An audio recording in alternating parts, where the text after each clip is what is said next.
que nós devemos fazer enquanto oferta para a pessoa que é acolhida. Nós já dissemos que nós não devemos dar uma prescrição, que nós não devemos dar solução, porque nós não temos para a vida do outro, não é? Que nós não devemos estar ali como terapeutas, nem nos colocarmos numa postura de piedade, mas acolher o outro com compaixão, ouvi-lo na sua dor integral, ser empático, estar ali fraterno e inteiro para o outro. Então, depois disso, nós temos a oportunidade de intervir de alguma maneira. E esta intervenção deve ser com os recursos que a doutrina espírita nos oferta, que são os recursos da filosofia espírita. Então, a pessoa que está ali, ela vai ter oportunidade de lançar luz para as questões que foram trazidas a partir de uma outra perspectiva. A primeira perspectiva de quem está de fora e, portanto, consegue enxergar alguns aspectos que muitas vezes o outro não consegue por estar no olho do furacão, e elementos essenciais da doutrina espírita que ajudam o indivíduo a entender aquela circunstância de uma maneira ampliada, não é? Então, primeiro, oferecer princípios da doutrina espírita que ajudam a entender. Se nós analisarmos aquilo à luz da imortalidade da alma, como é que fica a situação? Se nós entendermos aquela circunstância à luz da reencarnação, como é que aquela circunstância pode ser compreendida? Por exemplo, se alguém traz um conflito doméstico, a dificuldade de relacionamentos com os parentes, é uma causa frequente de busca do centro espírita, a dificuldade de relacionamento interpessoal. E a pessoa já está ali querendo jogar a toalha, já está querendo desistir, já está querendo abandonar, já está querendo agredir, já está querendo desistir, muitas vezes, daquela construção. Você não sabe daquela situação, você não conhece aquela relação em detalhes para saber. A gente não deve tomar partido, porque tomando partido a gente está se posicionando ao lado de alguém. Mas a gente pode lançar luz para aquela situação, analisando, por exemplo, a justiça das relações, como se formam as famílias, como que nós temos diante de nós aquelas pessoas com as quais nós temos vínculos do passado, e apresentar princípios gerais da doutrina espírita que ajuda a pessoa, muitas vezes, a acender uma luzinha para acessar os compromissos que ela já traz dentro de si mesma, porque, inclusive, quem está dentro de compromissos reeducativos traz na sua intimidade a consciência desses compromissos. O Livro dos Espíritos nos esclarece que o espírito conhece a natureza de provas porque haja de suportar, podendo inclusive tê-las elegido antes de reencarnar, quando teve maturidade para isso, ou oportunidade. Mas quando isso é imposto por Deus dentro do processo das provas necessárias, ou quando isto é um efeito natural do passado, o espírito também tem consciência da justiça que se aplica ali. Pois, afinal de contas, todas as noites, quando se desdobra e sai do corpo, retempera suas forças no contato com as famílias espirituais que lhe advertem dos compromissos, das necessidades morais. Então, esses princípios todos, quando compartilhados com as pessoas que nos procuram, eles possibilitam uma ampliação muito grande de visão a respeito desta situação. Às vezes a gente ouve, gente, situações muito doídas. Por vezes, alguma esposa vem contando situações de violência doméstica ou de agressão muito grande. E, às vezes, o nosso primeiro impulso é falar assim, divorcia, né? Não tolera coisas desse tipo, isso é muito. Mas, muitas vezes, aquilo é muito para nós, se estivéssemos vivendo aquela situação. E, primeiro, você só está ouvindo um dos lados, que é sempre parcial na sua interpretação das circunstâncias. Segundo, a pessoa que expressa o seu problema e a sua dificuldade nem sempre está expressando a sua verdade inteira, não é? Muitas vezes, quando a pessoa tem a oportunidade de ter solução, ela não sai daquela situação, porque a forma de interagir se agredindo é uma forma de interação muitas vezes estabelecida dentro de um casal, e a pessoa pode estar de uma dependência emotiva, afetiva, sexual, que ela não consegue se libertar assim facilmente. Né? Às vezes as circunstâncias modificam-se com o tempo, as pessoas se modificam. Então nós temos que ter muito cuidado. Emmanuel fala no livro Vida e Sexo que nenhum de nós deve se posicionar diante dessas circunstâncias, não é? Claro que se nós estivermos ouvindo de uma pessoa que ela está sofrendo violência doméstica, por exemplo, franca, uma pessoa sendo espancada, etc., nós podemos auxiliar aquela pessoa a conhecer quais recursos que ela tem na sociedade para se defender, né? Que vão desde a denúncia até os movimentos de coisas. Isso é legítimo, isso é alto amor, mas é muito diferente de você falar, você dar a solução para aquela pessoa e depois ela se guia por aquela solução, que pode não dar certo, e ela dizer, olha, foi fulano que me disse para fazer assim ou para fazer assado, né? Aquela história que em briga de marido e mulher ninguém mete a colher, ela é muito verdadeira, porque a gente não sabe todos os significados e circunstâncias ali. Muito frequentemente transforma ao longo do tempo, a situação muda. Muitas vezes uma das pessoas decide se sacrificar em função dos filhos, em função do contexto, não é? Afinal de contas, qual casal que se sustenta sem que em um momento ou outro alguém se sacrifique? Isso é natural dentro da relação de casal. Para haver equilíbrio, em um momento há sacrifício, em muitos momentos há renúncia. Então tem que tomar muito cuidado na hora que está ouvindo, que está recebendo, para que sejam princípios gerais que sejam passados e a própria pessoa possa chegar à sua decisão, ao seu insight do que é a situação para ela. Não somos nós que colocamos a situação. E é claro que se uma pessoa tiver para jogar toalha em uma situação simples, nós podemos estimulá-la na paciência, nós podemos estimulá-la nos valores que devem ser vividos e auxiliá-la a enxergar a situação de um ponto de vista diferente, mas sempre com muito cuidado até onde pode ir, né? E são limites que nem sempre são muito claros, né? Que a gente aprende com o tempo até onde você deve sugerir ou não alguma coisa. Se você oferece a interpretação espírita, isso modifica a situação. E, naturalmente, para que você possa fazer isso, quanto mais conhecimento você tiver e mais amplidão da situação puder, melhor. Eu me lembro dentro desse tema, eu me lembro de uma experiência muito interessante. Na casa que eu fiz parte durante 12 anos, a casa leva por nome o nome de uma mulher que foi uma mineira arretada, que é uma mistura de mineira com baiana, sabe? Daquelas mulheres que vale mais que 10 homens juntos, que se faz e acontece, resolve tudo. Vocês imaginam que ela era merendeira de escola, nunca ganhou um salário mínimo, mas ela teve 6 filhos, adotou mais 3 casais de idosos e dava sopa para a comunidade.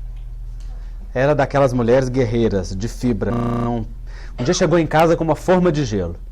Aí os filhos perguntaram, para que a senhora trouxe essa forma, mãe? Ela, para minha geladeira. Que geladeira? A senhora não tem uma geladeira? Geladeira que eu vou ter. E foi juntando as peças, de peça em peça, até que ela montou verdadeiramente uma geladeira. E teve a geladeira que ela queria. Então era daquelas mulheres de garra. E ela era casada com o seu Dema. E o seu Dema, de fato, era o Dema. Entendeu? Os dois viviam em pé de guerra. Ela era médium, mas não era espírita. Mas era uma médium com potencialidades bem ostensivas. E o Dema não era um homem muito esperto. Imagina que um dia ele disse, ou o seu trabalho com essas crianças ou eu. Que burro, né? Antes que ele acabasse de falar, as roupas dele estavam voando pela janela. E ela mandando ele buscar lá fora e só entrava dentro na hora que respeitasse o trabalho dela. E um dia ele levantou a mão para bater nela. Para a mulher a gente não levanta nem um dedo, quanto mais uma mão. Mas para uma mulher médium, e médium de efeitos físicos, isso é suicídio completo. Na hora que ele levantou a mão, o mentor dela incorporou, com uma mão levantou um armário, na presença de todos os filhos, e dizem eles que era um armário daqueles bem pesados. Allan Kardec explica esse fenômeno no livro dos médiuns, o fluido do perispírito do espírito associado ao fluido do perispírito do médium, cria uma combinação fluídica que envolve o objeto anulando o peso da gravidade. Então, os espíritos podem fazer uma força sem que haja força física envolvida ali no processo, porque é a força mental que está verdadeiramente envolvendo. Mas para isso precisam de um médium de efeitos físicos. Então levantou com uma mão o armário, jogou em cima do homem e disse, ai para os filhos, ai de quem tirar ele aí de baixo, vai se ver comigo.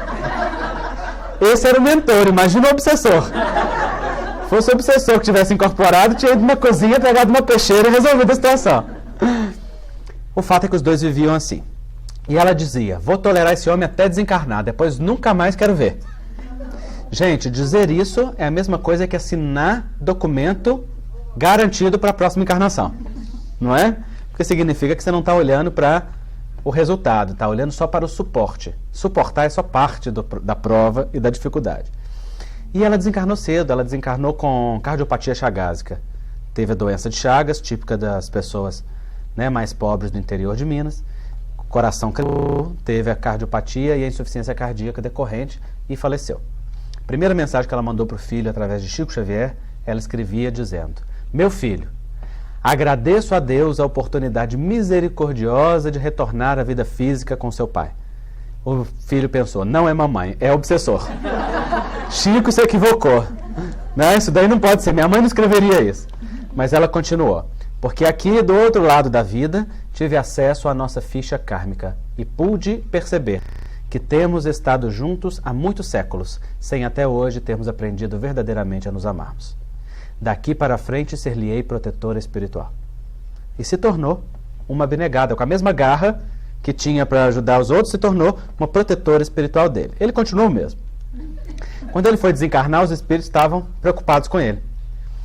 Mas a vida não nos socorre por merecimento.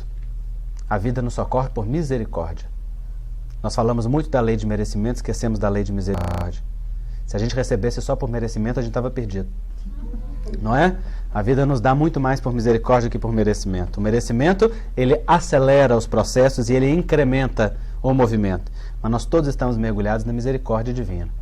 Então os espíritos programaram uma ação de socorro a ele. Não por merecimento dele, por merecimento de quem? Dela, que era alguém com muitos méritos, mas tinha o interesse nele. Então ele foi beneficiado. Vocês vejam, ela era devedora dele, ela tinha merecimento e ele recebia. Vocês vejam como que a lei de justiça se ocupa de forma natural.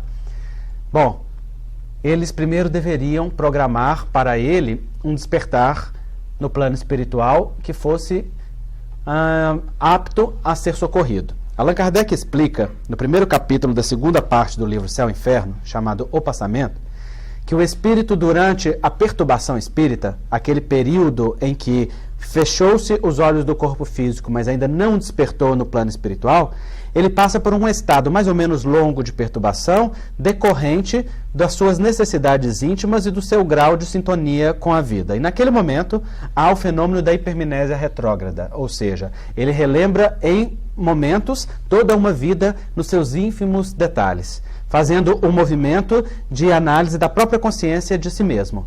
Me lembro, inclusive, do espírito Franklin, no livro Canção da Esperança, dizendo que, quando vivenciou este processo, não encontrou fora de si nenhum tribunal que lhe julgasse os atos, mas podia rever na memória os mais íntimos impulsos e sensações que tinha para cada ato e intenção. E então ele completou: não havia fora de mim nenhum tribunal que me julgasse os atos, mas não pude fugir de mim mesmo, porque a minha consciência analisava o bom aproveitamento de cada instante e de cada momento.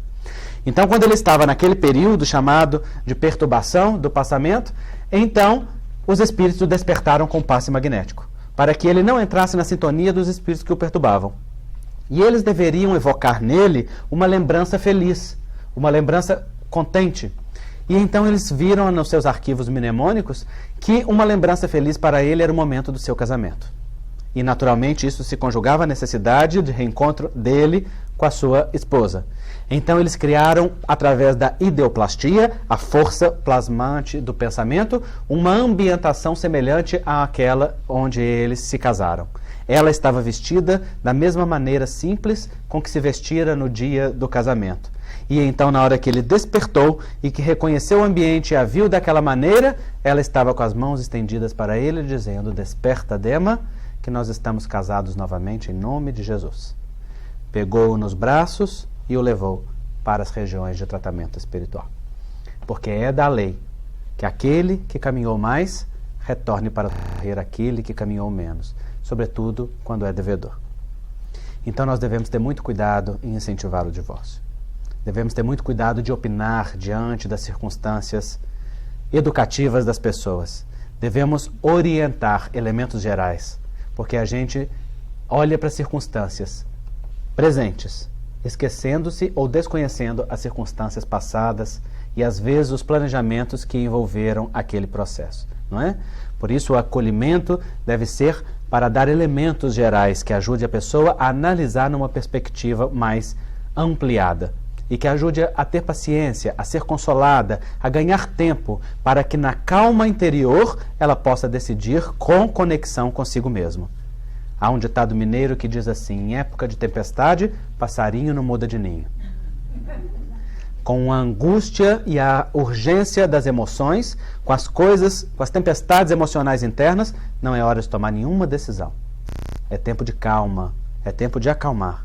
E quando a gente recebe então as pessoas no acolhimento fraterno, na tempestade emocional, não é hora de falar de soluções, é hora de falar do autocuidado necessário para que a pessoa possa ganhar tempo para conseguir chegar a uma solução que seja a mais adequada para si mesmo, que inclusive você não sabe qual é.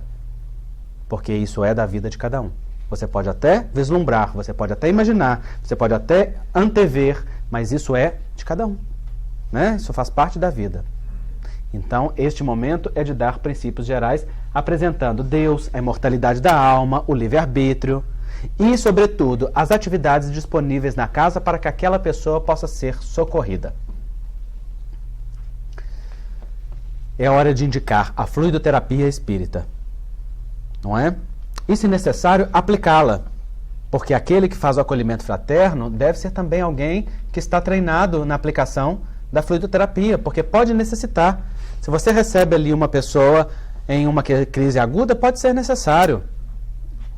Recentemente eu fiz o acolhimento fraterno de uma pessoa que estava em crise de pânico franca, naquele momento, e procurou em plena crise. Ora, naquele momento, é o momento da fluidoterapia. Acalmar, bastou um passe e a pessoa saiu da crise do pânico. Inclusive porque o pânico pode ter causas espirituais na sua gênese, não é? Então, aquela situação ali naquele momento é de ter a oportunidade da pessoa ter contato com a fluidoterapia e ter a fluidoterapia indicada. Isso não significa indicar tratamento espiritual. Ou seja, que tratamento espiritual essa pessoa vai fazer. Alguns centros espíritas no Brasil têm a atividade da indicação do tratamento espiritual através da psicografia.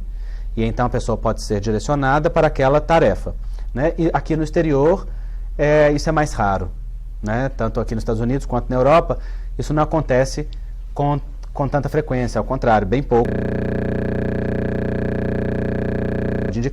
Passe da reunião pública, em que a pessoa possa se tratar. É preciso entender e orientar a pessoa que tratamento espiritual não é ela receber passe. É ela receber passe, é ela ouvir a reunião pública falando de evangelho, é ela refletir sobre a própria necessidade, é ela transformar-se moralmente. E esses são princípios gerais, porque muitas vezes, nós vamos ver agora em breve, que uma das principais causas de busca do centro espírita são os problemas de saúde. Então, no acolhimento, nós devemos dar os princípios gerais do tratamento espírita para a pessoa, para que ela entenda. As pessoas, via de regra, a gente procura um menor esforço. Procuram as questões salvacionistas. O padre, o pastor, o médium que resolve o problema dela. E projeta exteriormente responsabilidades que lhe pertencem. Mas o pensamento espírita, ele é essencialmente de despertar da consciência. Então a pessoa deve estar esclarecida do que é que ela pode encontrar ali naquela casa, não é? Ali não vai ter nenhum adivinho para dar para ela as respostas da vida dela. Não tem ninguém para fazer trabalho para resolver uma situação para ela. Não tem ninguém com dom e potencialidade mediúnica capaz de descobrir para ela as coisas que ela tem que descobrir. Não tem ninguém com uma força potente capaz de fazer para ela mais do que ela pode. Agora, ali naquela casa, ela pode encontrar sirineus que ajudem ela a carregar a cruz, que auxiliem a se fortalecer para enfrentar com dignidade a vida, que auxilia a ver as circunstâncias de uma maneira ampliada e possa então reinterpretar os fatos da existência, que ajude a tratar-se para serenar-se e encontrar-se consigo mesmo. Isto sim, a casa espírita é um templo, escola e enfermaria que tem isto para oferecer. E isso precisa estar muito claro. É importantíssimo que ali dentro do acolhimento fraterno, nós estimulemos a pessoa no hábito e na prática da oração. Porque a oração é uma força que conecta com as fontes superiores. E isso faz com que o indivíduo sinta o recurso imediato. Muitas vezes a pessoa está numa tempestade emocional e mental tão intensa que ela não tem nem calma para orar. Então ensine-a a orar. Se você está ali no acolhimento fraterno com ela, e é este o caso, ore com ela. Ensine para ela como que se faz. Ajude a desenvolver esta potencialidade. Eu me lembro de algo que o Espírito Dias da Cruz falou, que é uma das mensagens que está publicada aqui nesse livro Alto Amor e Outras Potências da Alma, em que ele dava uma orientação aos terapeutas lá da associação, dentro do trabalho de orientação mediúnica das nossas reuniões. E aí ele dizia assim: não permitam que o espírito encerre um espírito sofredor, né, que é acolhido, encerre uma manifestação sem receber o benefício da oração. Quando vocês que são os orientadores oram com ele, duas coisas importantes acontecem. Primeiro, eles percebem que você que está ali com força moral para auxiliá-lo e que teve uma intervenção que o submete-se ao Criador, sem o qual você nada pode. E isso é extremamente terapêutico. Segundo, ele tem a oportunidade de sentir-se amado pelo Pai. É somente quando o espírito se sente amado pelo Pai que ele se transforma. Então, por mais que seja bonita a fala que leve o indivíduo a pensar ou a sentir de uma maneira diferente, é no momento que ela sente Deus e o amor de Deus é que ela se sente conectada, porque então ela faz o registro da fonte dentro de si e percebe a própria presença do Pai que está dentro de si. Através da oração, dizia ele, vocês permitem que Deus se apresente para ela através dos eflúvios, que mostram para ela os efeitos, e então ela pode sentir-se amada. Então, naquele momento ali do acolhimento fraterno, quando necessário, ore com aquela pessoa, ensine-a a despertar e a desenvolver esta potencialidade, porque isso é muito positivo. Indique literatura útil. Espírita que não estuda, não compreendeu o Espiritismo. Espiritismo é conhecimento e experimentação. Os livros são material de aquisição de conhecimento. A literatura espírita é pródiga de recursos e de material para nós aprendermos, não é? Se a gente não tem o hábito da leitura, tem que desenvolver. Porque a leitura, os vídeos, né, e as várias formas de aprendizado, elas são essenciais para que a gente possa ampliar o jeito de perceber. Espírita que só frequenta a casa espírita. A gente costuma dizer no Brasil, esquentando o banco de centro espírita. Para tomar passe e assistir palestra e não se interessa pela renovação pessoal nem para o estudo, está recebendo 10% do que poderia. É uma possibilidade, mas é pouco. É a mesma coisa do jovem que vai à escola e apenas assiste às aulas, não abre um livro para estudar. O que se pode esperar dele? Não é? É a mesma coisa a respeito de nós. Só que nós viemos de um passado religioso que bastava a gente frequentar os templos religiosos e cumprir a nossa obrigação semanal, que a gente se sentia quites com a divindade. E isso não se aplica ao Espiritismo. Não é? Deus não se manifesta para o espírita no momento em que o espírita frequenta o centro espírita. O contato com Deus é 24 horas por dia. E naquele momento é apenas um dos momentos em que nós louvamos a vida e a existência, este contato, esta comunicação e esta força. Tá certo? Tá claro isso, gente? Então aqui nós temos uma abordagem terapêutica integral, né?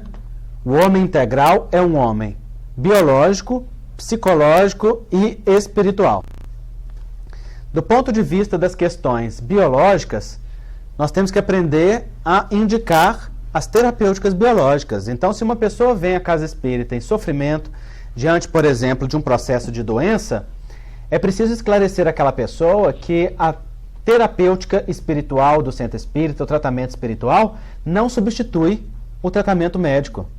Que a pessoa precisa buscar também os recursos que são da medicina, da biologia, que tem na nossa sociedade e no nosso tempo. E que esses recursos são recursos de socorro e misericórdia de Deus. O homem psicológico precisa buscar muitas vezes as psicoterapias, ou seja, fazer a busca dos tratamentos psicológicos de si mesmo, um mergulho mais profundo dentro do autoconhecimento. Psicólogo não é para doido. Psiquiatra não é para gente com problema mental. É para quem não quer ter problema mental e para quem não quer ficar doido. É diferente, né? A gente utiliza esses recursos como forma de auxílio e de autoencontro. E do ponto de vista espiritual, nós vamos esclarecer para a pessoa, então, as possibilidades da oração e da meditação e do autoconhecimento que o conhecimento espírita nos proporciona, a fim de que nós nos mergulhemos em nós mesmos e entremos mais profundos.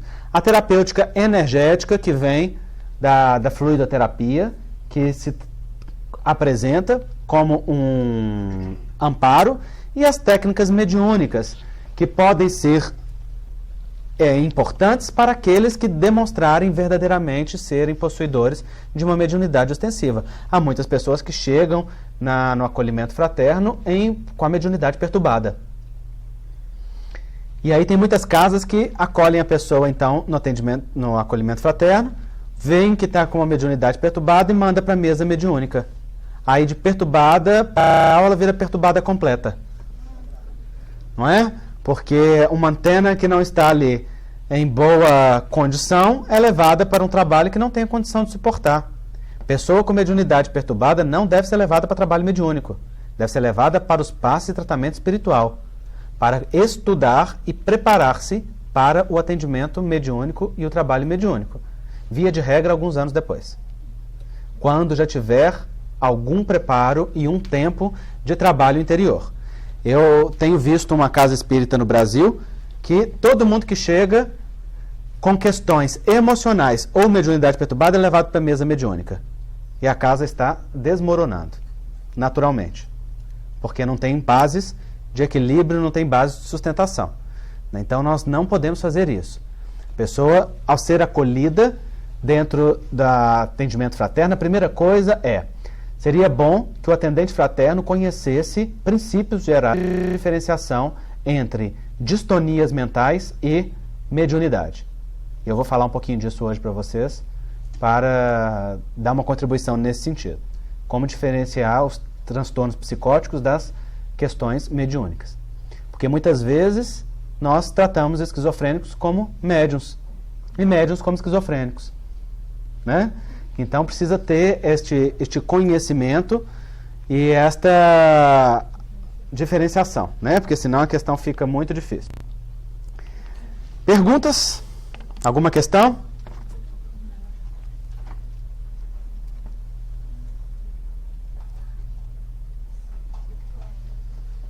Nada?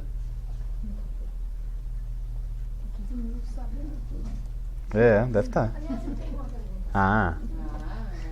É interessante, que na hora que a gente pergunta, tem pergunta? Ninguém tem. Aí termina, faz a prece, vem 500 fazer pergunta. Né?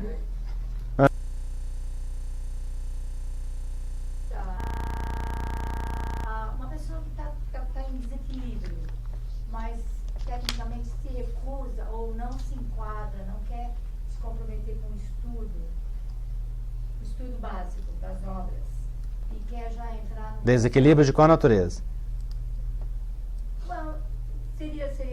Não é um desequilíbrio mediúnico. Mediúnico. Não seria total desequilíbrio, mas ainda não está equilibrada com os estudos, não está ainda inteirada com o conhecimento da doutrina e tecnicamente ou se recusa ou não se enquadra nos estudos, mas quer forçosamente ir para o desenvolvimento mediúnico. Uhum. Eu já vi isso e vejo ainda isso, e já que a casa não dá essa possibilidade, por entender que a pessoa ainda precisa passar pelo processo de aprendizado, busca fora. Ela corre um risco, porque eu estou pensando no risco que a pessoa pode estar correndo em agravar mais ainda a situação da pessoa. Pode, claro. Muitas vezes a pessoa começa a praticar, começam a praticar sozinha a mediunidade em casa. E aí abre as portas para a obsessão, conforme a gente vê na literatura espírita, não é? Aliás, gente, uma das marcas da obsessão é se isolar.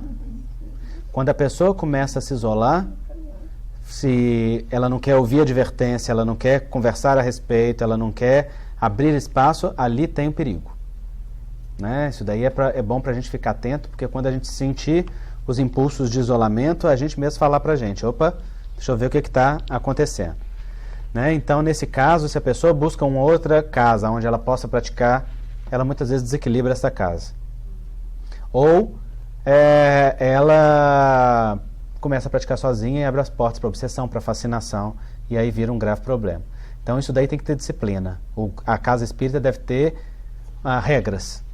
Né? Então, a pessoa só pode participar de atividade mediúnica depois de tanto tempo tendo participado desta ou daquela atividade, tendo se conduzido neste ou naquele estudo e entendimento.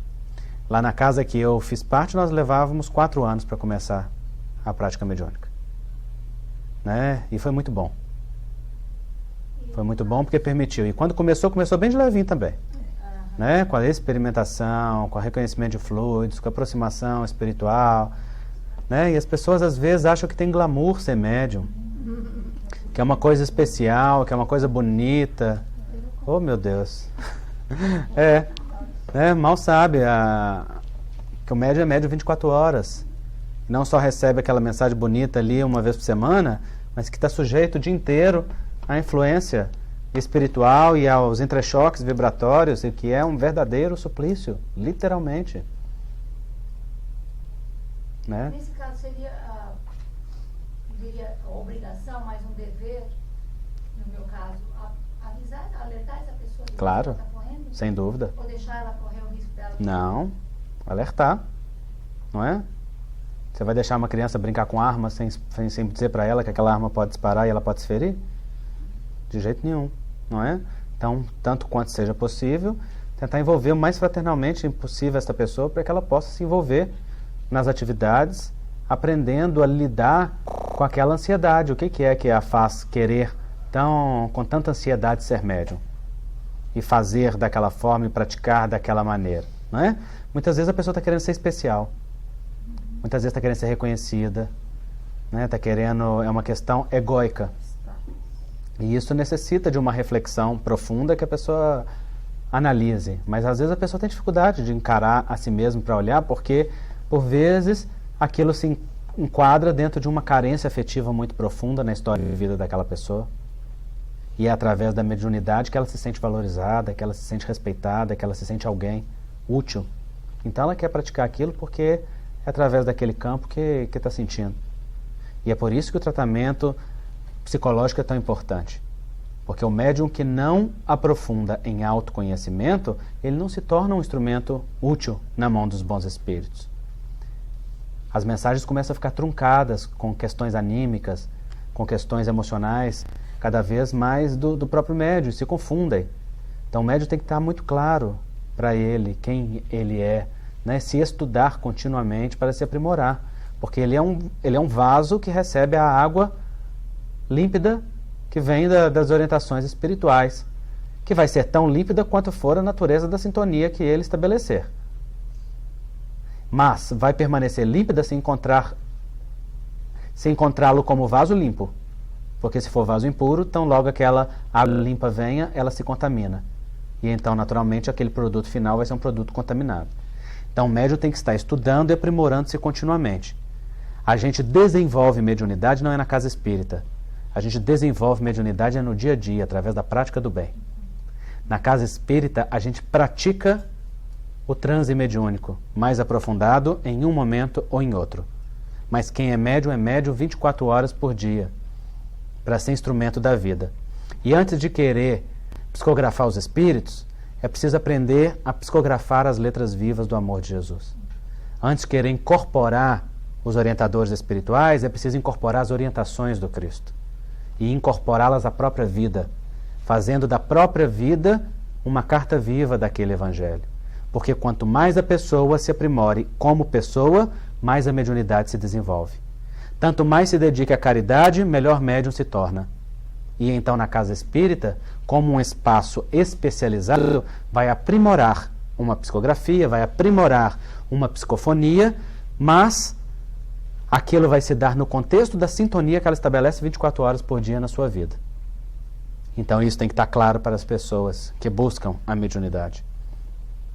Dai de graça o que de graça recebestes. Mediunidade em espiritismo não se cobra, em circunstância nenhuma, em hipótese nenhuma, com justificativa nenhuma. Não é? E sendo assim, então, toda tarefa deve ser gratuita. Se a pessoa chega no acolhimento fraterno, e já aconteceu, eu recebi uma pessoa assim uma vez, falando que é médium e trabalha de forma paga, nós podemos orientar o que o Espiritismo pensa a respeito disso, sem classificar a pessoa nem a circunstância em particular, mas falando daquela situação. Mas para isso tem que ter conhecimento e tem que ter, né, a assertividade ali naquela situação. Então sim, a gente tem que respeitar o livre-arbítrio, mas tem que ter honestidade emocional e franqueza, sobretudo amizade. Para que ir lá buscar a pessoa no fundo do poço, você pode ajudá-la a nem chegar lá.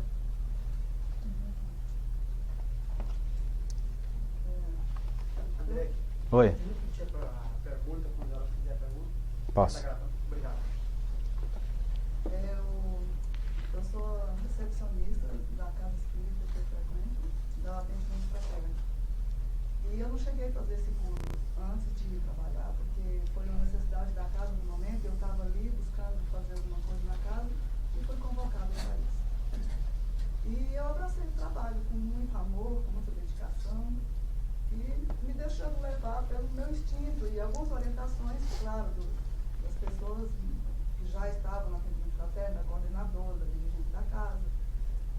Mas eu muitas vezes me deixo levar pela minha intuição mesmo, talvez a intuição do meu mentor.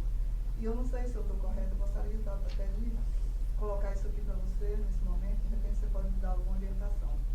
Eu entendo que o atendimento fraterno, ele começa na recepção, quando a pessoa chega. A forma como ela é recebida, como ela é acolhida, como ela é orientada. Ali, no meu entendimento, é fator primordial para que a pessoa se sinta realmente acolhida. E, de repente, um dia vai se sentir parte daquela casa, ter continuidade no desenvolvimento, no conhecimento da doutrina.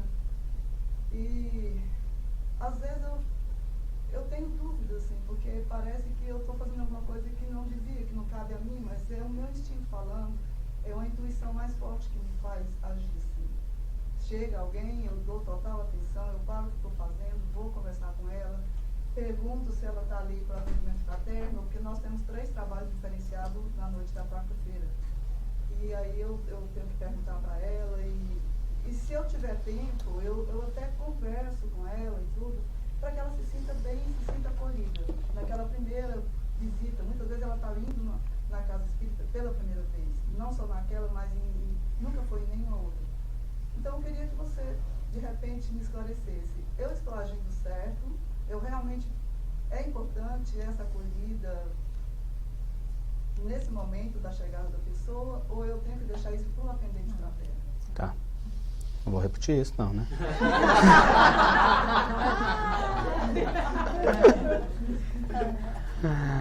Então, ela pergunta a respeito da acolhida da pessoa como uma forma integral, né? Desde a recepção até todos os momentos e a intuição do atendente fraterno para seguir, né, as orientações que vêm através dele mesmo. Sim, o acolhimento fraterno, enquanto momento de acolher a pessoa, ele deve estar integrado a todo um movimento de acolhimento da casa. Não adianta a gente botar a pessoa que visita na nossa casa numa sala muito bonita, se depois ela vai ter que ocupar os outros cômodos e lá só vai ter frieza, não é? E falta de comodidade. Não é assim. Então, o acolhimento fraterno é um setor que deve estar integrado a todo. Ele começa na recepção, no sorriso que você dá para a pessoa, em ela se sentir bem-vinda, na forma como ela é recebida na hora que entra, na forma como ela sente a casa pela primeira vez. Muitos centros espíritas no Brasil perguntam quem está vindo à casa pela primeira vez, ao final. E as pessoas têm a oportunidade de levantar a mão e elas recebem um pequeno presentinho, uma mensagem, uma lembrança, uma coisinha que fala para ela, você é bem-vinda, né? E ela pode se sentir acolhida ali. Algumas casas dão um evangelho segundo o Espiritismo, como o primeiro movimento de acolhimento ali, né? Sem nada, sem nenhum compromisso da pessoa. A pessoa só recebe porque está visitando a casa pela primeira vez, então ela é muito bem-vinda e ela pode conhecer as atividades que tem na casa e saber que ali também há um lugar para ela, ali também há um espaço para ela. Então, este acolhimento, esta recepção é muito boa. E dentro da atenção para a pessoa, sim, muitas vezes nós vamos ter que parar imediatamente para dar atenção para uma pessoa, porque a intuição mostra que ali tem uma situação muito séria, que precisa de atenção imediata, né? Essa intuição nós devemos seguir no dia a dia do trabalho espiritual, e não só, mas também na nossa vida, porque o acolhimento nós fazemos no dia a dia, para as pessoas com as quais nós convivemos no nosso dia a dia, e tem a oportunidade de ter também de nós uma palavra amiga e ter uma intervenção salutar que ajude a ressignificar aquele momento.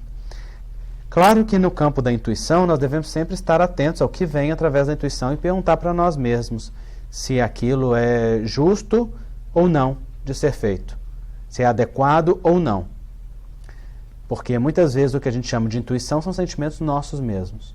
São coisas que vêm lá do íntimo da gente mesmo. Outras vezes são coisas que até podem ser boas, mas que você não se sente preparado para fazer. Eu procuro não me aprofundar, mas assim, o que eu posso fazer para que a pessoa se sinta realmente acolhida, se eu puder dar atenção, é claro que eu não vou nunca permitir que ela faça um atendimento comigo ali na recepção, mas eu acho que eu estou ali, que o meu papel ali naquele momento realmente é o primeiro contato que ela está tendo com a casa, naquele momento. Então eu acho que é importante que eu esteja realmente aberta para receber, para acolher, para orientar, sempre com muita delicadeza, com muito... Às vezes a pessoa está desesperada, está no momento, ela já quer falar ali, eu calmo, preenche a ficha, vamos aqui para uma salinha, nós temos uma salinha onde é feita a pequena palestrinha, né, durante o atendimento, um slidezinho passando, as mensagens, tudo, você fica ali um pouquinho, uma musiquinha que vai te deixar mais serena, você acalma, mas às vezes a pessoa quer falar, ela está chorando, tá? Então eu fico sempre, sabe, assim, eu procuro fazer realmente aquilo que o meu coração está mandando. E eu espero que eu esteja fazendo correto. Esse curso está sendo muito bom para mim, está me abrindo muitas perspectivas. Que bom. Fico feliz por isso. Sim. Eu tenho duas perguntas. Minha dúvida é a seguinte. Você comentou, no atendimento fraterno, ter cuidado com tratamento de psicologia, não foi esse termo que você usou. Ter cuidado assim, quando você faz atendimento fraterno, você tem que seguir, fazer 5, 6, 7 vezes aquela pessoa, fazer esse acompanhamento, ou quando, aí você falou, quando ela tiver necessidade, ela procurar o centro, mas você tem é obrigatório fazer esse acompanhamento, a pessoa que está procurando, fala assim, você tem que voltar aqui 6 vezes, você tem que voltar 7 vezes, ou até quando ela necessitar, ela volta, tem que voltar ao atendimento. Entendeu a pergunta? Entendi. Ela pergunta se a pessoa no atendimento fraterno deve aconselhar que a pessoa retorne tantas vezes ou até um certo tempo, não é? Não, não deve. Tá? Porque senão nós transformamos o acolhimento fraterno em um consultório terapêutico. E a pessoa volta não porque ela precisa, mas porque ela tem aquele compromisso e aquela obrigação. E ela cria, inclusive, uma dependência com o atendente que está dando-lhe atenção. Eu tenho visto isso em alguns centros lá no Brasil e isso se torna um problema. Então nós temos que ter cuidado de que o acolhimento fraterno seja um espaço para ouvir e dar as primeiras orientações, mas que a pessoa se insira no tratamento da casa como um todo. E se ela necessitar de uma nova atenção, ela pode buscar uma nova atenção, mas sem que aquilo seja uma obrigatoriedade, porque se ela volta sem estar necessitando, ela vai se sentir avaliada, para que ela possa ser avaliada como é que ela está indo, ou sendo acompanhada. Isso é coisa de um espaço terapêutico. Isso é para profissionais da área, né? Para psicólogos, para médicos, para aqueles que fazem esse tipo de atividade. Não é? Além disso, cria uma expectativa na pessoa que ao final daquele número preconizado de atividades, ela esteja assim ou assado, ou tenha isso ou tenha aquilo. E aí isso não acontece, porque a gente sabe que as situações são as mais diversas possíveis.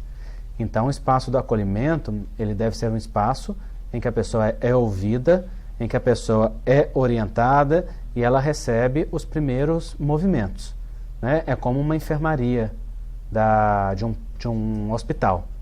Acolhe a pessoa ali naquele primeiro momento e a direciona para onde ela possa ser bem tratada, onde ela pode ser bem atendida, não é? Não precisa voltar à enfermaria tantas vezes. E a minha segunda pergunta é a seguinte, você falou ser discreto, mas aí você comenta com seu esposo discretamente, é só seu esposo. Não deve. Você comenta só com o presidente da casa, mas é só com o presidente, tem problema. Aí o seu esposo comenta só com um amigo, porque é só com um amigo, que comenta só com o vizinho, porque é só com o vizinho. E assim começam as grandes violações das privacidades. Não. Então, se você ouve alguma coisa em privativo, aquilo ali não deve ser comentado com ninguém. Principalmente Né?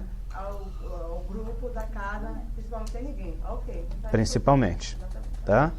Claro que às vezes, gente, para dar uma ou outra ajuda ou atenção, nós precisamos compartilhar com uma pessoa específica que vai fornecer ajuda, alguma coisa que possa ser útil, como por exemplo com o presidente da casa, alguma coisa. Essas são situações que precisam acontecer. Como num trabalho acontece, por exemplo, nós temos o sigilo médico, mas o médico pode comentar com outros médicos que vão dar atenção àquela situação que é necessária, porque aquilo está a benefício do paciente, não está contra ele, né? Então, no caso da pessoa que vem à casa, ela também deve se sentir na confidencialidade. Se você precisa comentar com os outros, você pode perguntar para ela. Né? Eu posso compartilhar isso com fulano, com ciclano, a fim de que você possa ter ajuda nesse campo? E a pessoa pode te dizer se ela sente a vontade que sim ou que não. Porque de repente ela vai falar não. E aí você vai dizer para ela, tudo bem. Então, é preciso que você saiba que nós não podemos dar atenção nesse nível, apenas neste. Ok, tá bem para você? Tá bem. Então pronto. Né? A gente tem que respeitar isso, porque às vezes a pessoa se sente à vontade para compartilhar conosco alguma questão muito íntima, mas ela não vai se sentir à vontade, ainda não tem confiança naquela casa, naquele serviço, para que aquilo seja partilhado com outros. Tá? Em determinadas situações, a pessoa que nos procura, ela tem muito a falar, ela começa a falar e nós ouvimos, mas nós temos um tempo, né, que temos que limitar aquele primeiro contato. Então, nesse caso, haveria algum problema de já remarcar uma outra oportunidade para continuar aquela conversa? Se for uma coisa muito importante que você viu que realmente aquele tempo não foi suficiente, sim, não teria nenhum problema de fazer isso mais um outro momento, né? Mas é importante que a gente também auxilie a pessoa a se focar e a se concentrar naquilo que é essencial, entendendo que aquilo ali não é um espaço terapêutico, porque senão ela quer contar em detalhes. Tem pessoas que são muito prolixas, que querem contar nos mínimos detalhes as coisas, tintim por tintim. Você pode fazer intervenções que sejam intervenções úteis. Por exemplo, existe uma técnica para quem não fala. Então, se a pessoa tem dificuldade de falar e ela não consegue relatar, porque às vezes é muito travada, você pode repetir a última frase dela. Ah, não sei o que, minha mãe disse isso. Ah, sua mãe disse isso? Ela disse isso e falou que era para eu ir lá com meu irmão. Com seu irmão?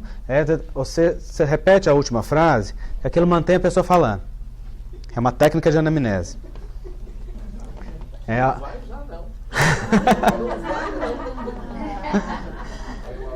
Ajuda as pessoas a se manter, né, muito frequentemente num diálogo e numa expressão.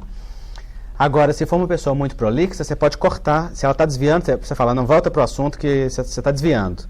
Mas como é que é aquela situação mesmo? Então, você estava falando disso, vamos nos ater a isso. Tá? Senão fica muita coisa, né? Vamos nos ater. Ou seja, você ajuda a pessoa a focar no essencial. Algumas vezes eu senti que parece um pouco rude quando você interfere e diz, não, você já me falou sobre isso, mas conta um pouco. Tem nada de rude, isso é firme. A gente confunde firmeza com rudeza. É interessante isso, porque a nossa cultura brasileira é isso, mas os estrangeiros não são assim. Eles muitas vezes intervêm com assertividade muito mais rápida e fácil do que a gente, né? Num papum. Cuidado também para isso não se tornar desamor, né?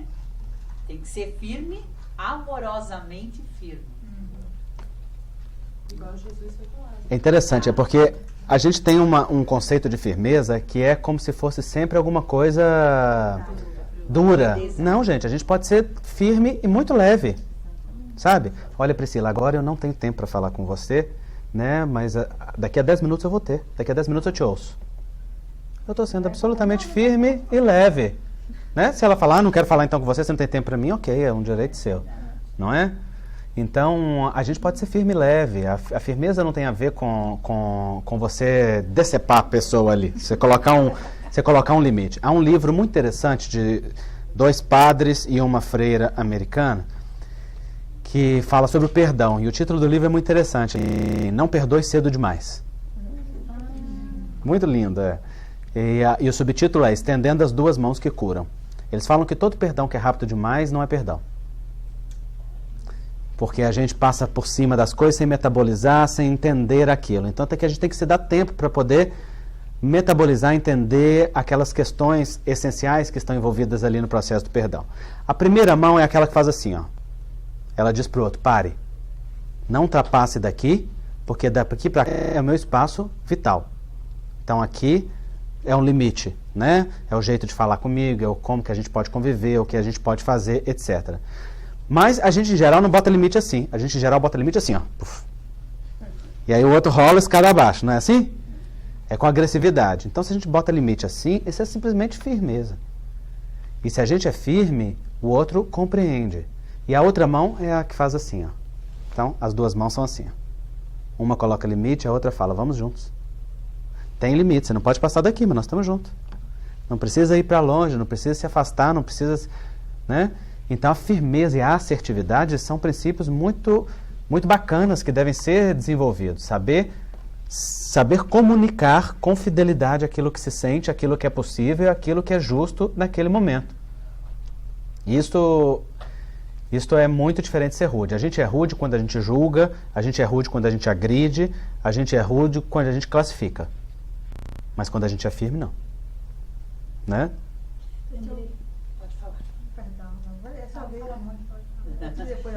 Andrei, uma coisa que eu fico preocupada assim, se eu chegar para a pessoa com a qual eu estou conversando, eu sei que depende dela, mas se ela soubesse como, ela não estaria lá falando comigo. Sim. Porque se eu disser para a pessoa que bebe, você não pode beber, depende de você parar, eu posso parar para você, para te ajudar, para te dar força, mas depende de você. Se ela tivesse esse caminho para ela ir por ela estaria curada. Ela não estaria lá. Então, como levar isso à pessoa? Porque eu acho rude chegar para a pessoa e falar, olha, depende de você, tá na tua mão. Mas a pessoa não tem essa força, não tá na mão dela. Porque se tivesse, ela não estaria lá.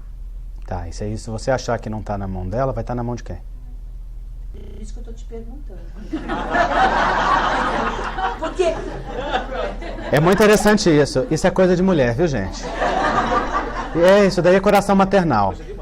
Isso é coisa de mãe. Esse é o típico pensamento de mãe. Do envolvimento maternal. Deixa eu fazer alguma coisa por esse meu filho aqui, né? E as mulheres acolhem com maternidade as outras pessoas. Mas a gente não tem a solução para aquela pessoa. Se a gente acredita que a solução não está na mão dela, a gente fica como salvacionista. Aí entra no maternalismo e no paternalismo. Entende? A gente quer fazer pela pessoa, só que não funciona. A gente não precisa fazer pela pessoa. A gente pode acolher amorosamente, acreditando que ela é capaz de despertar. Ela não sabe agora, mas ela saberá daqui a pouco. E a gente tem que confiar nisso. Se a gente não confia nisso, aí tem um problema grande ali. Entendeu? Entendi. Porque aí nós estamos desacreditando no potencial do ser humano. Então, talvez você possa até dizer para ela, eu sei que agora você não consegue enxergar a solução, mas daqui a um tempo você vai enxergar. Vamos ver quais recursos que você tem para que você possa chegar nesse ponto? Entende? Porque a nossa capacidade interna é de chegar à própria solução. E é isso que Jesus fazia. Jesus não deixava as pessoas ficarem presas nos conflitos delas e não dava respostas prontas. Ele jogava um problema, ele dava uma oportunidade de trabalho, ele estimulava e a pessoa ia descobrindo com o tempo o que aquilo significava. Ele não isentou nenhum dos apóstolos do testemunho.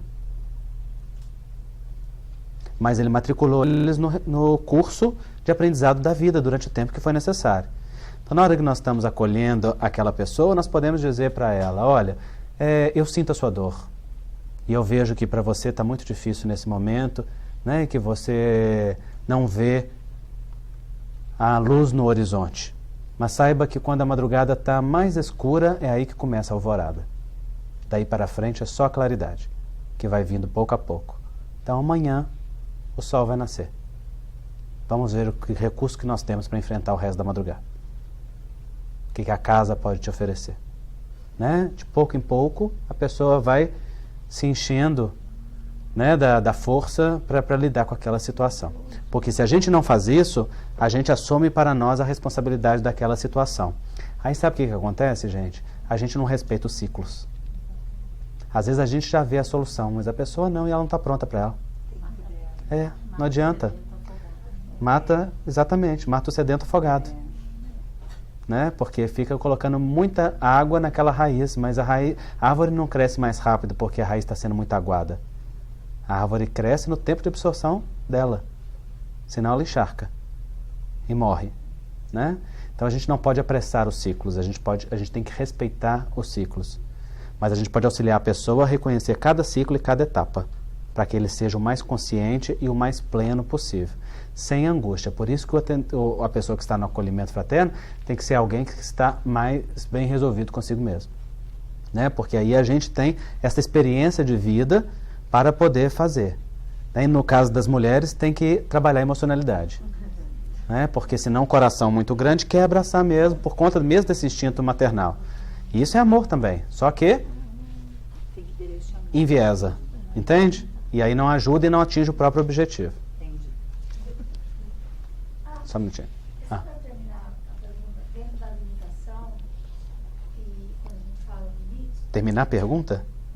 Que pergunta? pergunta? A pergunta que ele tinha comentado. Dele? Limite. Entendi. E tempo. A gente tem um tempo de atendimento e às vezes a pessoa é tão prolixa que se estende. Então, nesse momento que a gente vai colocar o limite, a gente deve já também estabelecer, olha, você tem 40 minutos, o seu tempo é 1 hora. Não. É dentro do limite que a gente deve falar. Não precisa não. É só você saber qual é o tempo. Entende? Porque às vezes você tem 40 minutos e a pessoa só vai precisar de 10. E se você bota 40, ela começa a estender desnecessariamente. Né? Daí você vai ficar irritada.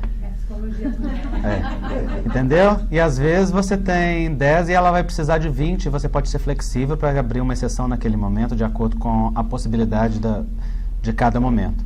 Né? Então a gente precisa na vida de firmeza e flexibilidade. A gente tem que lembrar das árvores, gente. Uma árvore rígida, ela é arrancada com a raiz.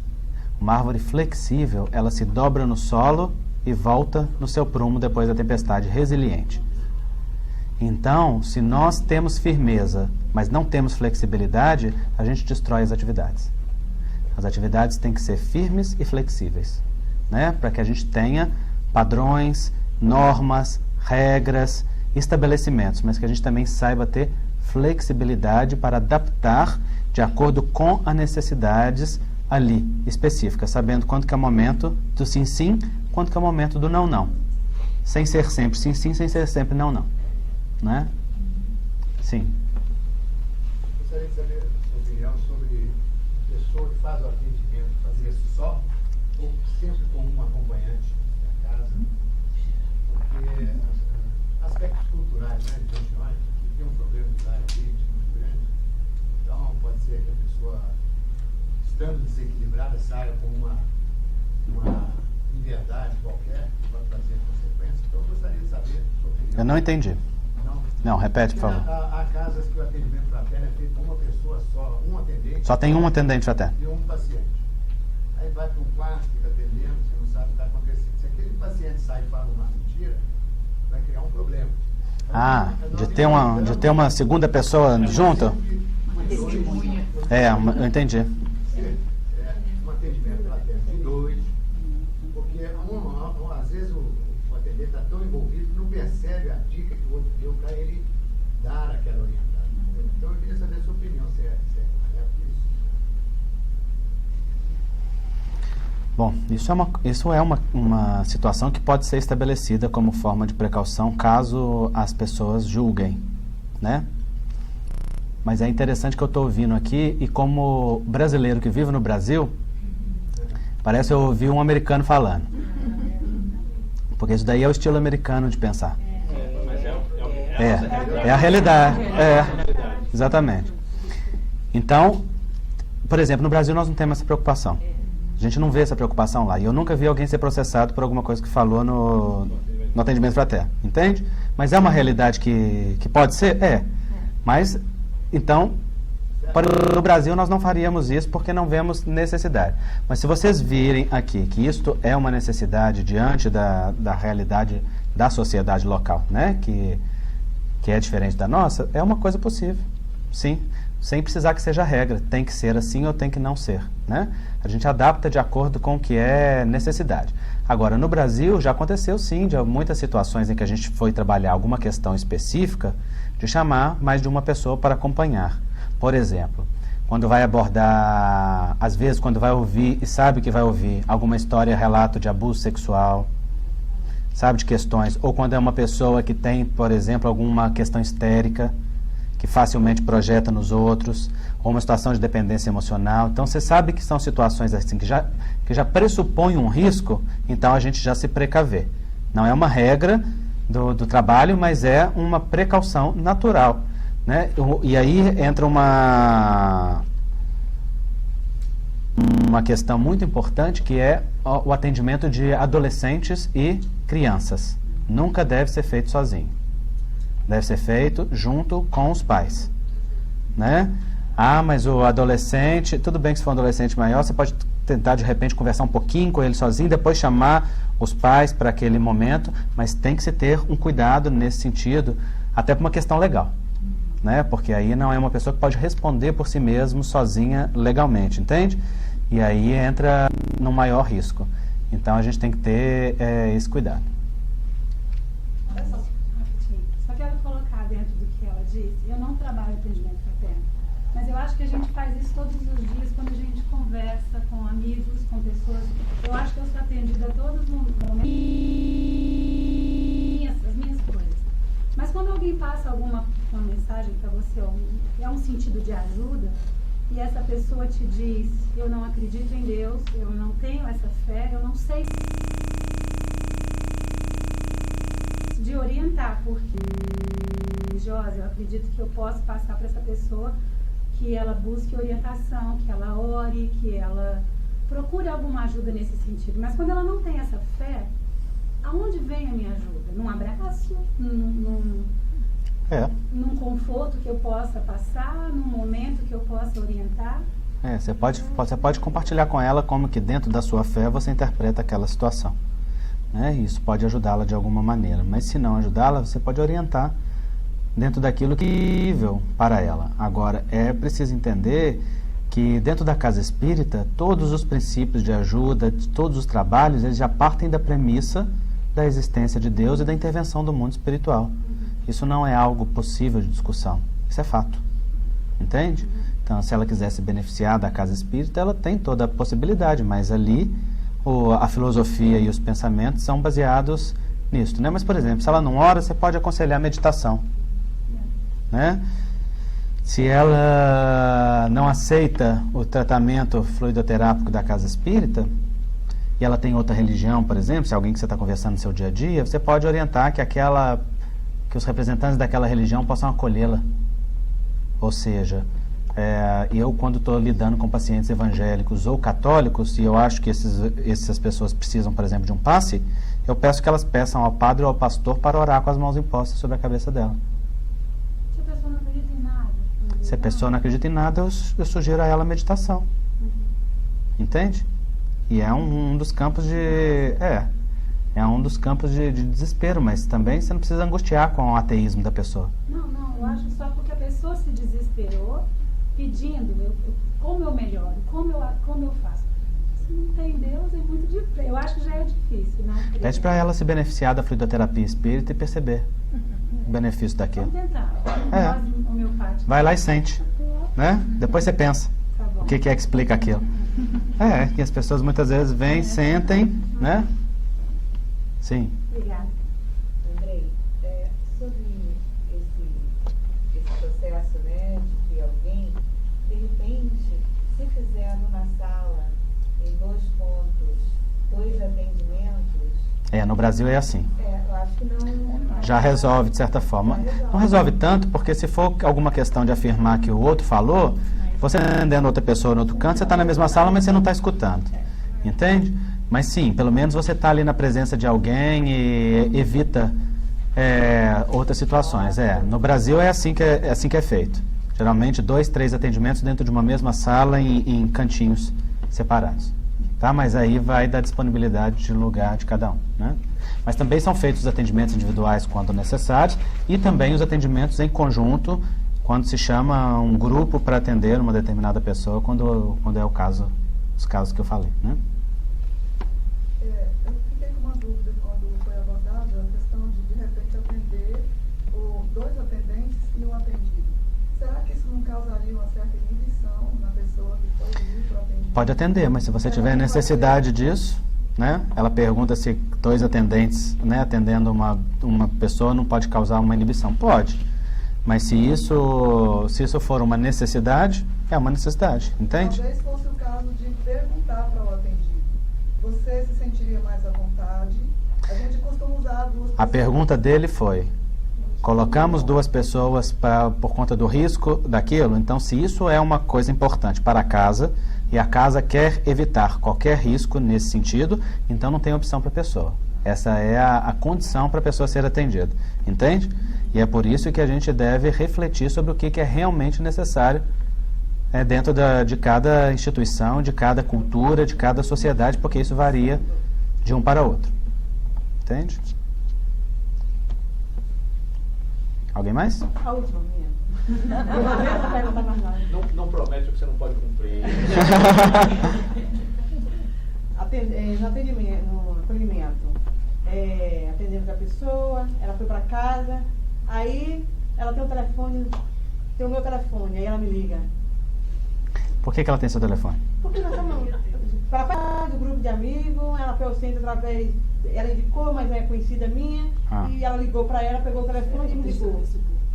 Ela tem, aí ela manda mensagem para mim e diz: ai, eu estou aí, quer outro atendimento. Eu digo a ela: eu não posso, porque no centro espírita. Não, você não pode porque você não quer.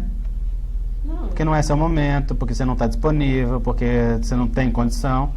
Nós não temos que estar à disposição das pessoas, gente. A gente tem limites na vida, não é?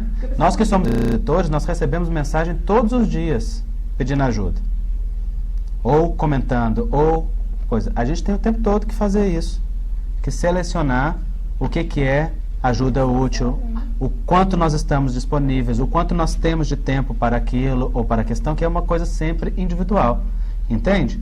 E se não tem, você não tem. Então, você não tem que estar à disposição daquelas pessoas. Tem uma falsa ideia de caridade que é 24 horas de disponibilidade.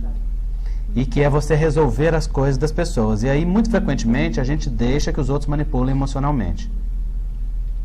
Porque aí vira um petitório sem fim. Entende?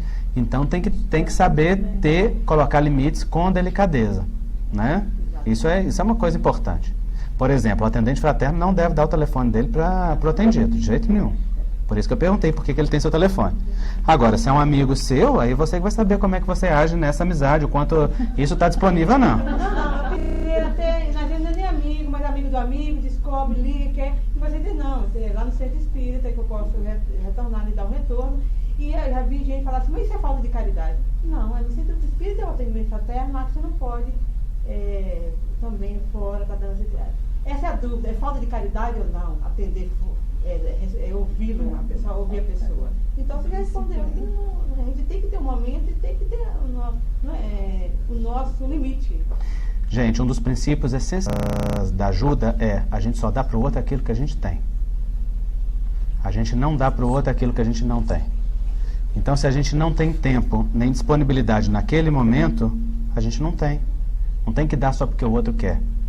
Claro que existem flexibilidades na vida para você perceber quando é realmente uma necessidade, que você tem que, às vezes, renunciar a alguma coisa para poder dar um amparo, um socorro. Isso acontece todo dia, todo mundo sabe isso, porque isso acontece nas famílias e na vida profissional e na vida de relação a todo tempo. Mas é muito diferente de você estar à disposição da pessoa sempre que ela solicita. Aquele que não sabe dizer não e que frequentemente se faz de bonzinho, não é caridoso, é carente afetivo. Como não se dá o amor que merece, não pode também decepcionar o outro. E aí não sabe dizer não sabe colocar limite, não sabe estabelecer o risco ali, porque o outro pode desagradar-se com você naquela situação. É um direito dele, mas não é? Então tem que aprender dentro do alto amor a saber separar o quanto de disponibilidade, o quanto de necessidade você tem, de possibilidade que você tem e o que é ajuda real. A ajuda real é só quando você tem para dar e você tem liberdade para dar e o outro para receber. Às vezes você até tem para dar, mas o outro não tem para receber ali naquele momento. Vai ser pérola aos porcos. E você tem que saber gerenciar isto, né? Jesus foi criado por uma multidão e só atendeu alguns poucos que estavam prontos. A outra multidão acompanhava ele a todos os lugares, sem que pudessem ser todos curados, porque não estavam prontos para serem curados. Ou bastavam as palavras dele para que pudessem ser curados.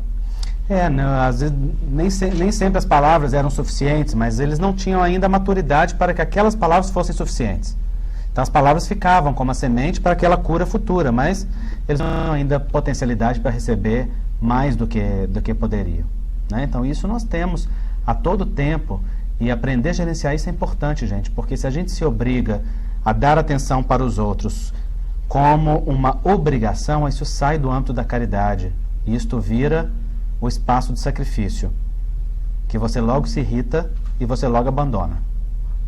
E então, isso é o exato oposto daquilo que se deseja, né? Atenção fraterna, nós estamos disponíveis ali, naqueles momentos, naquelas circunstâncias. Tá claro isso, gente? Muito obrigada. Algo mais?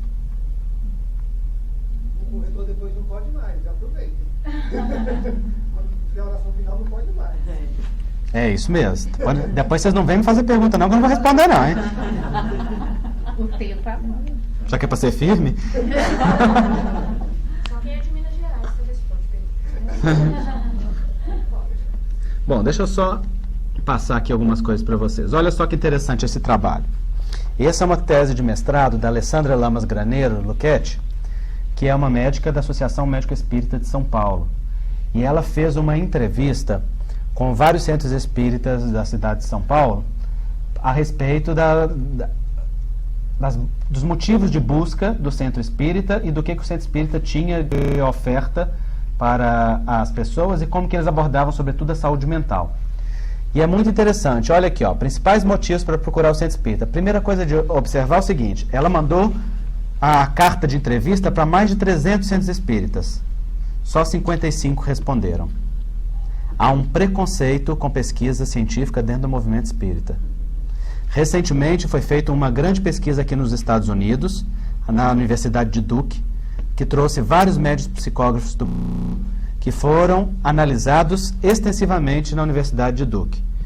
Enquanto psicografavam, fizeram tomografia computadorizada e várias outras coisas. Parte desse material, inclusive, já está publicado, né?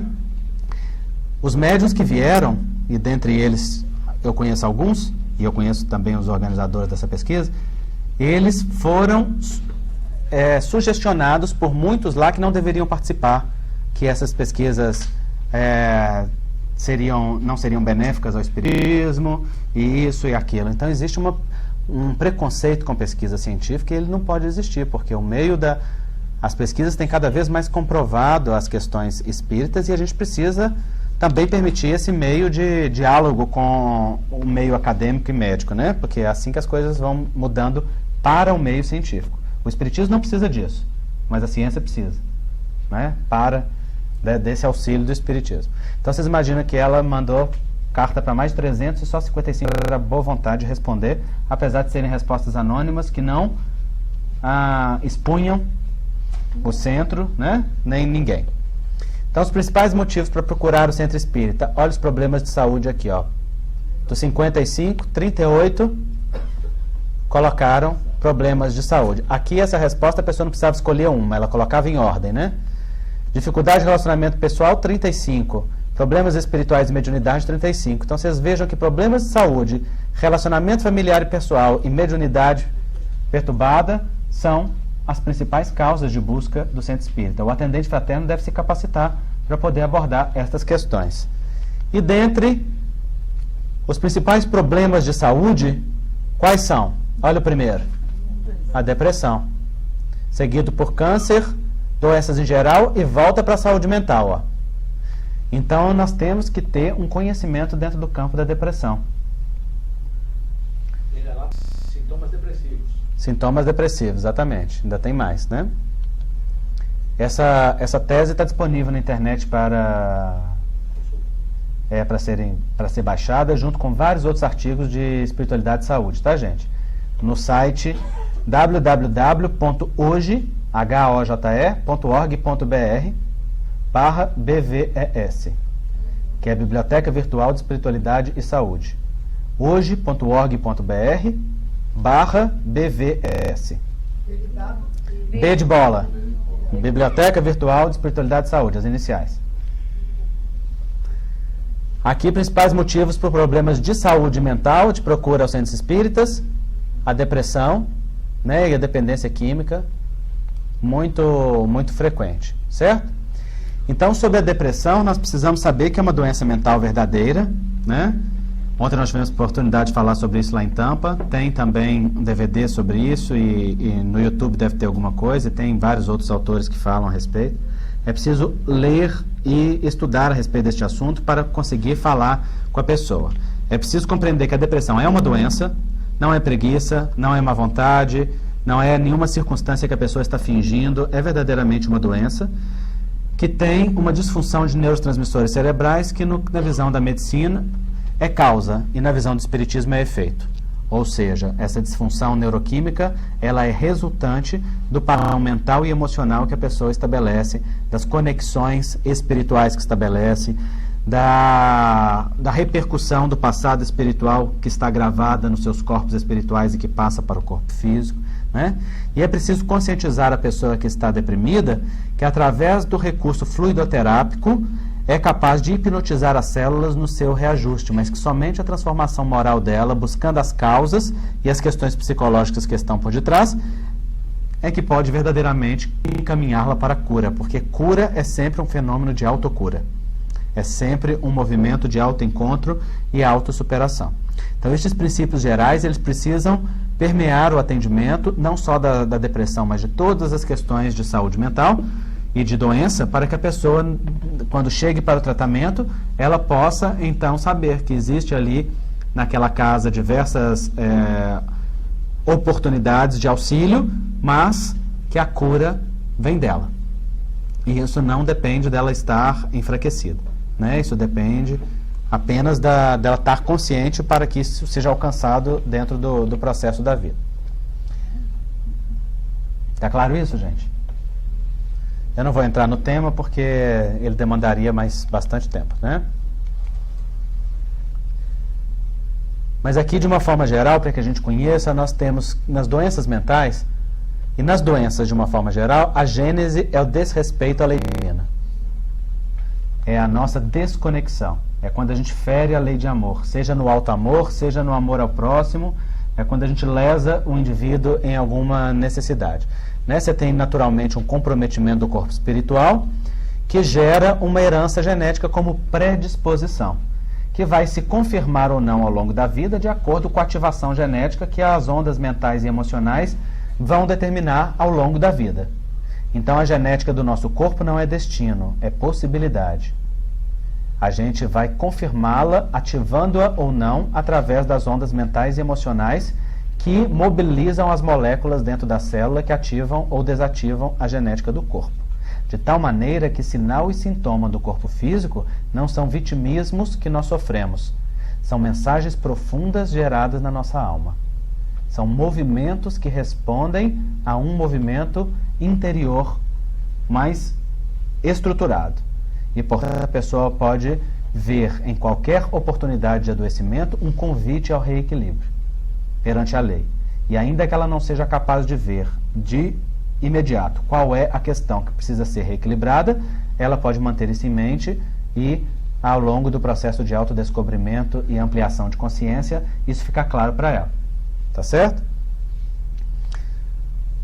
Os fatores psicossociais, né, e a obsessão como uma repercussão dos nossos movimentos, eles vão gerar esses efeitos dentre os quais os transtornos mentais podem se inserir.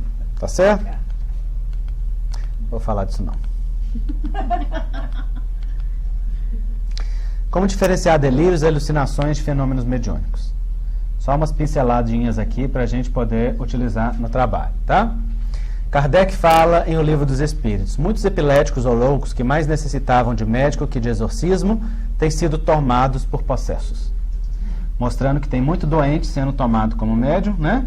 Assim como tem muito médium sendo tratado como doente. O psiquiatra Alexander Moreira Almeida, que fez, inclusive, que é um dos responsáveis por essa grande leva de trabalhos científicos que tem saído em saúde e espiritualidade, ele fez uma tese de mestrado mostrando a similaridade entre médiums, espíritas e esquizofrênicos e as suas diferenças. Então ele mostrou, por exemplo, que os médiums espíritas,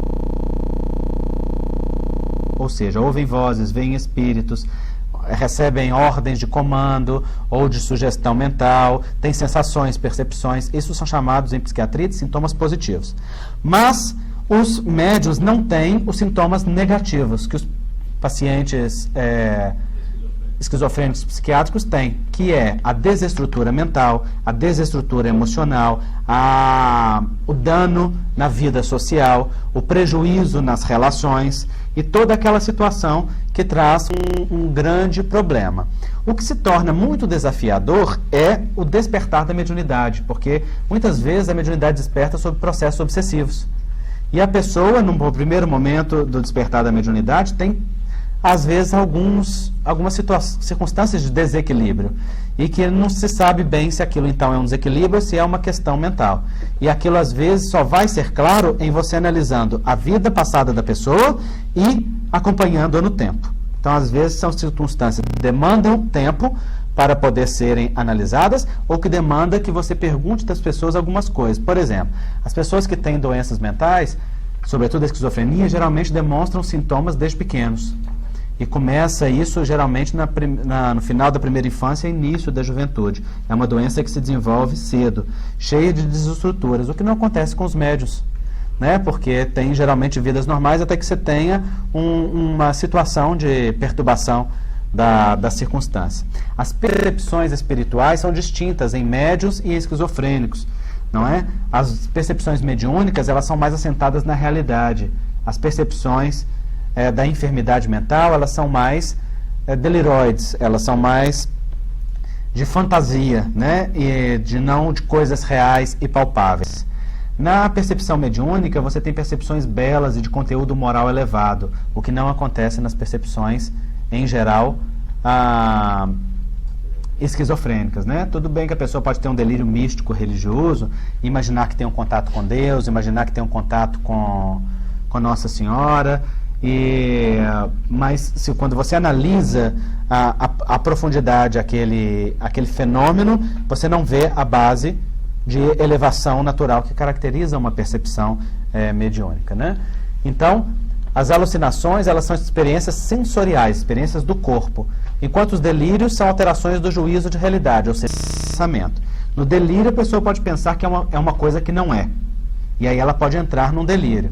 Então, ela pode imaginar que ela é Jesus, ela pode imaginar que ela é fulano, que ela é ciclano, ela pode imaginar que ela é uma outra personalidade, né? Ela pode imaginar que ela tem alguma coisa alterada. E na alucinação, ela pode sentir no corpo essas realidades. Para diferenciar, é necessário conhecer as características do fenômeno, ou seja, o que é o fenômeno patológico e o que é o fenômeno mediúnico, analisar o conteúdo da fenomenologia, né, para entender. A pessoa está tendo uma percepção de que a pedra fala com ela. Isso não é uma percepção mediúnica, né?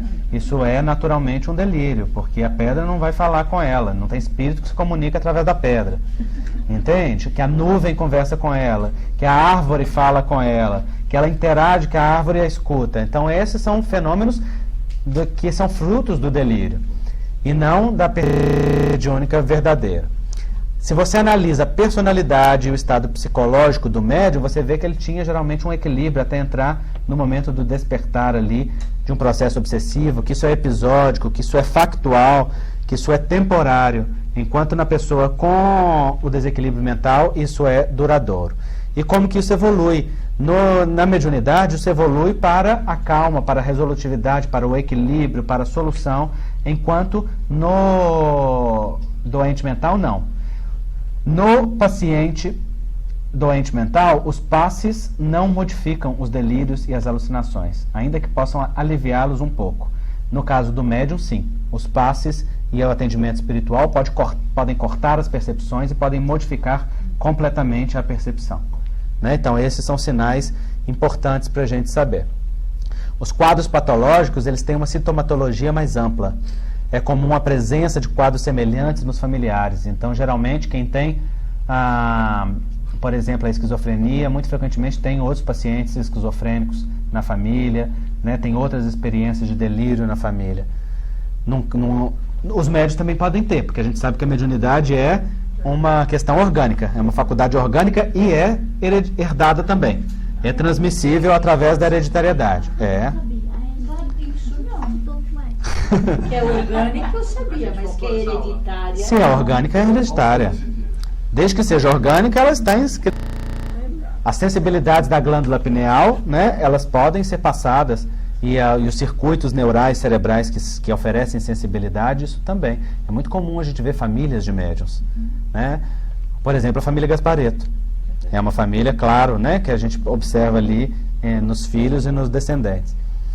Há uma correlação, no caso patológico, há uma correlação com doenças orgânicas, traumatismos, uso de substâncias químicas. A pessoa usou droga e a partir disso começou a ter uma experiência de delírio, de percepção, de alucinação.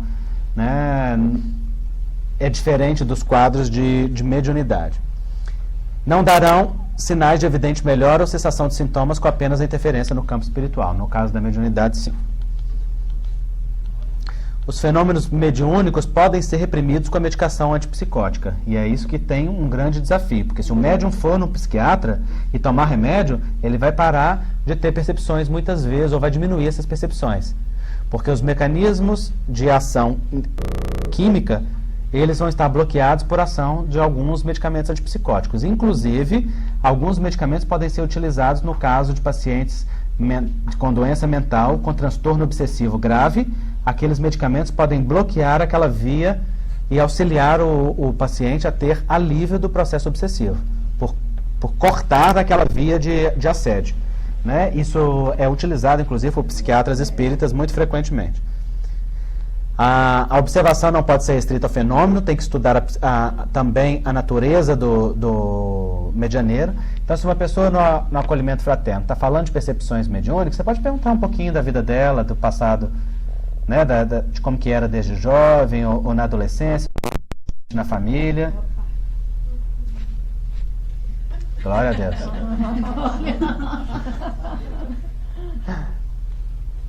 Em médios já desenvolvidos, poder-se-á fazer com clareza a diferenciação pela conduta anterior e posterior do sensitivo na vida particular, né? Porque a mediunidade leva a uma melhora na vida do indivíduo quando bem vivida e bem direcionada, o que não acontece na doença mental. Está claro esse ponto, gente? Informações da mediunidade são patadas de maior coerência com dados desconhecidos pelo médium, o que não acontece nos delírios. Né? Nos delírios da alucinação, ainda que a pessoa ache que ela está percebendo algo de alguém ou falando algo de alguém, isso não tem correlação com a realidade. Nos médiuns tem. Né? Então, os podem perceber. Um dos grandes desafios é quando a pessoa é psicótica e é médium. Pode acontecer também. Nós temos alguns casos lá no Hospital Espírita André Luiz. Que a pessoa, por exemplo, é esquizofrênica e é médium. E aí a situação altera, agrava, né? Então, às vezes, tem situações que você só vai poder ter maior clareza acompanhando ao longo do tempo. Os processos de vingança espiritual podem levar à confusão com os delírios persecutórios. Quando a pessoa percebe, né, tem alguém me perseguindo, tem alguém, mas isso é muito diferente. Por exemplo, eu tenho uma paciente que conta verdadeiros processos de perseguição a ela, dos padres, da igreja, de tudo, e anos após anos, e você vai ouvindo a conversa, você vai vendo que ela começa com lógica e bom senso, mas você vai apertando, as correlações não têm lógica, não tem racionalidade, não tem nada, e você começa a perceber o conteúdo delirante por detrás da circunstância. Mas se você ouvir só o começo, parece que você está ouvindo uma situação de perseguição real.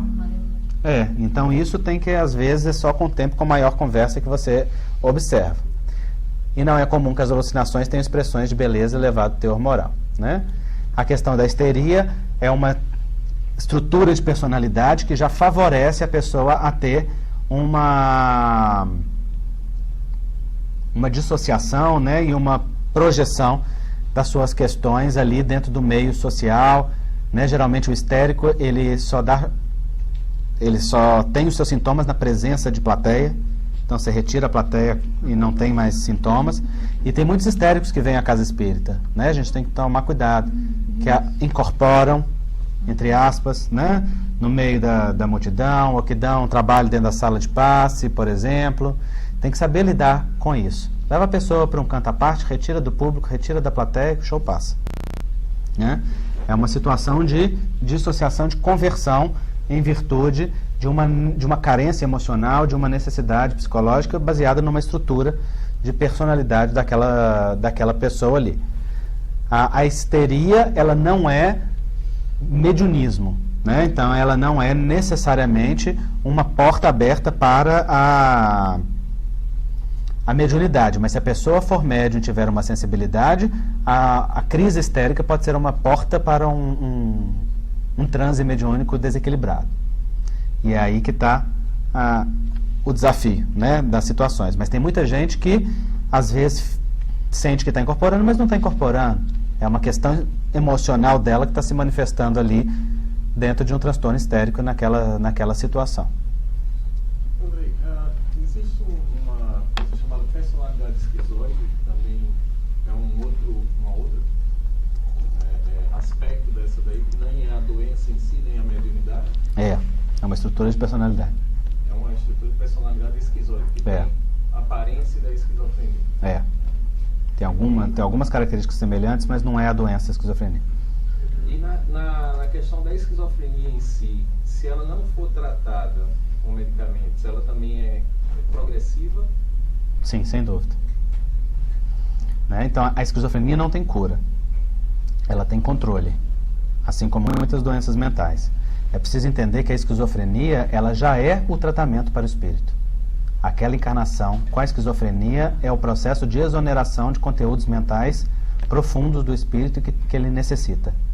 E é o processo, muitas vezes, de se distanciar das consequências mais profundas de crimes, porque geralmente a raiz disso são crimes profundos, e até que tenha a oportunidade de vir a reparação. Geralmente a pessoa está mergulhada ali num remorso e numa situação das consequências imediatas, até que tenha tempo. No livro Saúde Mental, que é aquele livro que está ali, nós contamos um caso, o Jaider, né, que é o psiquiatra que escreve o livro, conta um caso, por exemplo, de um paciente que nós temos internado lá no Hospital Espírita André Luiz, que é um caso interessantíssimo. Ele é esquizofrênico, é bifrênico, que é a esquizofrenia mais grave que tem.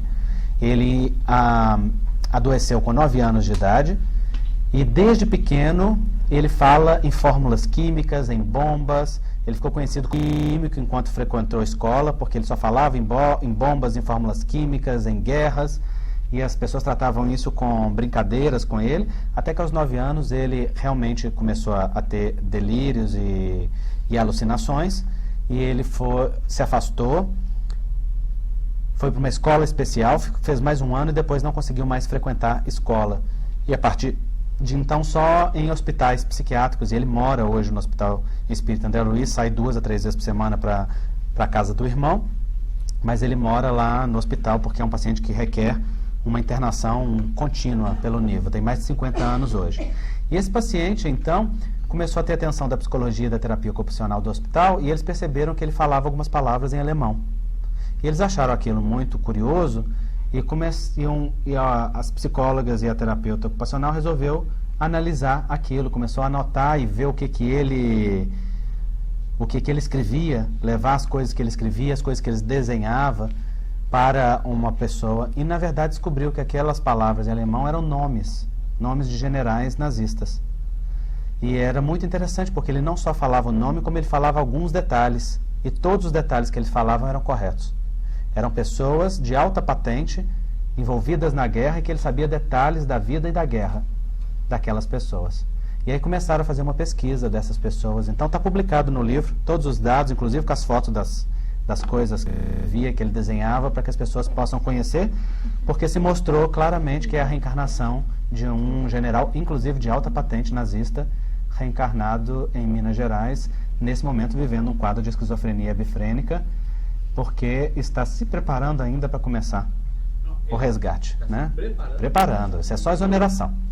Então é preciso entender que a esquizofrenia já é processo. Inclusive, durante um dos dias de atendimento com as psicólogas, ele chegou na sala e começou a chorar muito. E nos momentos de rara lucidez, porque a maioria do tempo ele está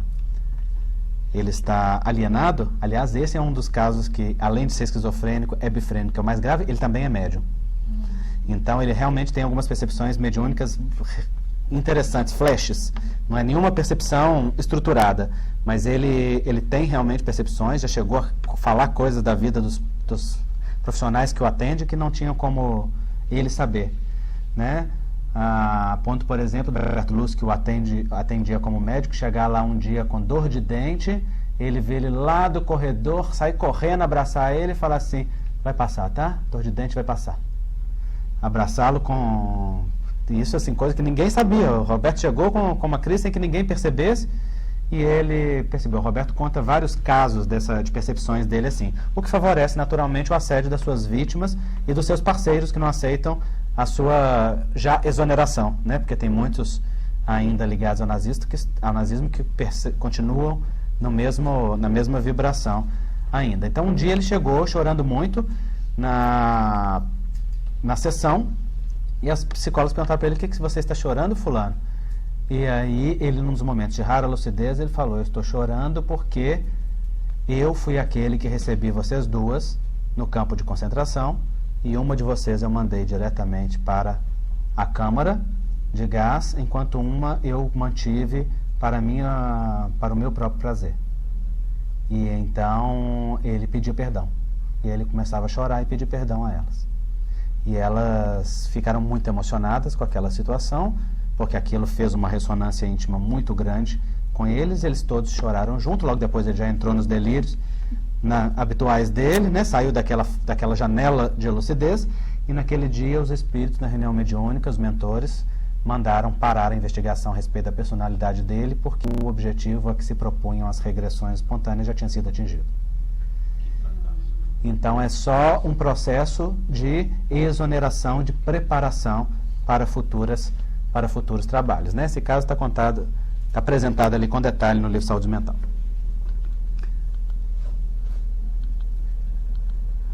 Bom, isso daqui eu já falei, né? É isto. Tá certo?